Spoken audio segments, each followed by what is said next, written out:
सफाई तो होती नहीं है। इस समस्या का कहीं किसी तरह का समाधान नहीं है। शहर के बीचों बीच कूड़े का ढेर, कचरे का अंबार, ऐसा कि मानो शहर की खूबसूरती दिखाने के लिए कूड़ा जमा किया हो। एक तरफ लड़कियों का स्कूल तो एक तरफ सरकार का आयुर्वेदिक हॉस्पिटल, और दोनों के बीच ये सड़क मानो डस्टबिन बनी हो। नमस्कार, मैं हूं मोहित और आप देख रहे हैं हमारा खास शो पॉइंट ब्लैंक, जिसमें हम बात करेंगे आपसे जुड़े हुए मुद्दों की।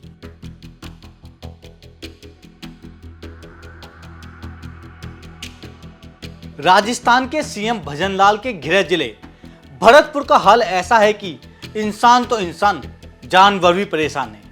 कचरा बढ़ता जा रहा है, जानवर आते जा रहे हैं और लोग चलते जा रहे हैं। किसी को कोई मतलब नहीं है, लेकिन आपकी परेशानी से मतलब हमें जरूर है। और राजस्थान तक आपसे जुड़े हुए सड़ रहे भरतपुर का भयभीत तस्वीर आपको दिखाएगा। सड़ रहा है, बहुत ज़्यादा सड़ रहा है।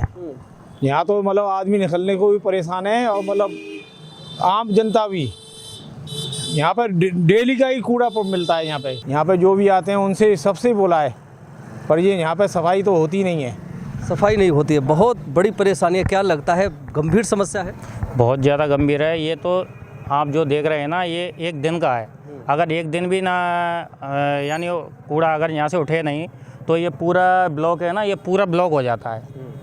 अभी 26 जनवरी जो निकल गई है, इतनी बुरी कंडीशन थी यहाँ पे 26 जनवरी के दिन भी कि यहाँ से बंदा कोई भी निकल के नहीं जा सकता। इतनी एक बुरी कंडीशन थी कूड़े की वजह से। ये मान लो आप 26 जनवरी की बात कर रहे हैं हम। समस्या तो ये इतनी गंभीर है जो कि अभी आपके सामने तो प्रत्यक्ष रूप में है, और निजात मिलने के लिए जो इसके जिम्मेदार लोग हैं वो तो आंख बंद करके बैठे हुए हैं। उन्होंने निरीह जनता को इसी हिसाब से छोड़ दिया है। और यहाँ पे आप लोगों को क्या बताऊँ मैं, एक तो विशेष समस्या आवारा वाहनों मतलब इनकी है, जानवरों की इतनी ज़बरदस्त समस्या है इनमें से, जबकि कई सारे सांड वगैरह जो आपको दिख रहे हैं ये वायलेंट भी हो जाते हैं। यहाँ पे कई बार बच्चियाँ भी गिर चुकी हैं, कई बार यहाँ पे हम लोगों की जो बाइक स्कूटर्स वगैरह यहाँ पे आसपास पार्क हैं उनमें कई बार हमको मतलब नुकसान हुआ है। अगर आपको लग रहा है ये समस्या इतनी बड़ी नहीं है तो सुनिए, कचरे के इस ढेर ने जाने कितने लोगों को बीमार कर दिया है। कितने लोग इस गंदगी में गिर चुके हैं, कई लोगों को यहाँ के खुले सांड मार चुके हैं। उनसे बचकर भागने में किसी की गाड़ी टूटी तो किसी की हड्डियां। ये हाल है कहीं और नहीं, भरतपुर शहर का। और जब हम ग्राउंड रिपोर्ट पर उतरकर पड़ताल की तो लोगों ने ऐसी ऐसी बातें बताई, आपका भी दिमाग हिल जाएगा। पर नगर निगम शहर में क्या हालात है, गंदगी का आलम चारों तरफ देखा जा सकता है। सड़ रहा है शहर भरतपुर। नगर निगम के अधिकारी लापरवाह हैं, जिसका खामियाजा शायद भरतपुर शहर की जनता को भुगतना पड़ रहा है। आप देख सकते हैं ये कचरे का ढेर है, जानवर भी इस कचरे को खाकर बीमार हो सकते हैं। और इसके अलावा ये सड़क है और सड़क के एक किनारे पे स्टेट गवर्नमेंट का आयुर्वेदिक अस्पताल है, दूसरी तरफ SBK यानी कि स्टेट गवर्नमेंट का गर्ल्स स्कूल है। और गर्ल्स स्कूल और हॉस्पिटल के बिल्कुल सामने ये कचरे का ढेर है। इस तरह कचरे के ढेर आपको शहर के हर पॉइंट पे, हर गली में, हर चौराहे पर, सड़क पर मिल सकते हैं, देखने को मिल जाएंगे। बहुत बुरा हाल है, आम जन परेशान है। इस समस्या का कहीं किसी तरह का समाधान नहीं है, ना तो स्कूल प्रशासन की तरफ से किसी भी तरह की इस चीज़ के ऊपर मतलब, या तो वो लोग आपत्ति उठाने के लिए बंद बैठे हुए हैं क्योंकि सरकारी कर्मचारी हैं तो उनको कोई मतलब नहीं, उनकी तनख्वाह पक रही है। बच्चियों ने उनसे फीस ले ली, बच्चियों से काम खत्म हो गया उनका। सामने आयुर्वेदिक हॉस्पिटल है। अगर देखा जाए ये इतनी बुरी तरीके से गंदगी का आलम है यहाँ पे, जो इतना सड़ा हुआ है। यहाँ पे क्या आप जिन बीमारों की सेवा के लिए इस हॉस्पिटल को यहाँ पे बनाया गया है, क्या यहाँ पे बीमारी का सबब इनके सामने नहीं है? लेकिन नहीं, कोई सुनवाई नहीं है इस चीज़ के बारे में। मुझे नहीं लगता कि जिस हिसाब से लचर प्रशासन की व्यवस्था है उस हिसाब से यहाँ पे कोई भी कार्रवाई हो पाएगी। आप अगर 4 दिन पहले यहाँ आके देखते ना तो शायद आप जिस जगह पे आज आप हमारा इंटरव्यू ले रहे हैं और ये सारी चीज़ दिखा रहे हैं, ये सारा पॉइंट यहाँ तक फैला हुआ था पूरा। जो कहते हैं नर्क ऐसा होता है वैसा होता है, उन्हें एक बार यहाँ रहकर लोगों को देखना चाहिए। यहाँ तो जानवरों को भी हाल खराब है। कचरे में खाना ढूंढने के चक्कर में प्लास्टिक और केमिकल खा रहे हैं। अब भला इससे बीमारी नहीं फैलेगी तो क्या होगा? शायद नगर निगम को कचरे की सफाई के लिए इन जानवरों को छोड़ रखा है। इसी बीच हमने नगर निगम के अधिकारी से भी बात की, उनसे पूछा पब्लिक को इस कचरे से कब राहत मिलेगी। सुनिए साहब ने क्या कहा।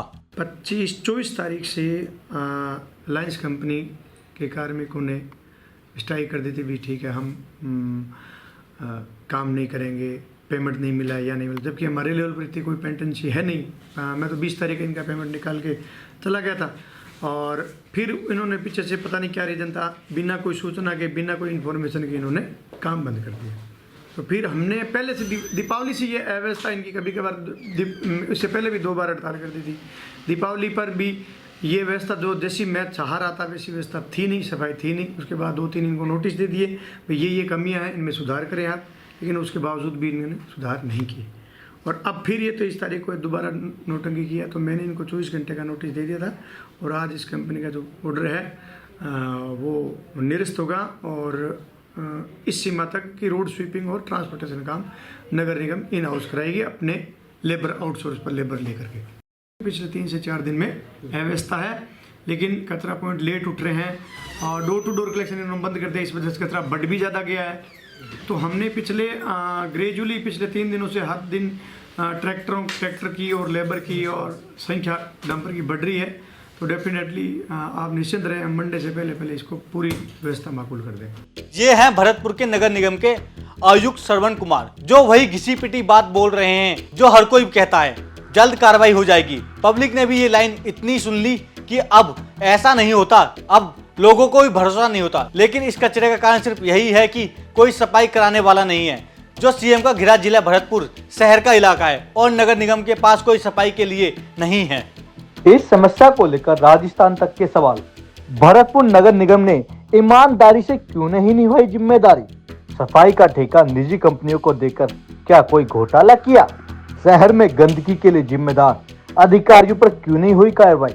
नगर निगम की लापरवाह कर्मचारियों पर क्या कार्रवाई होनी चाहिए?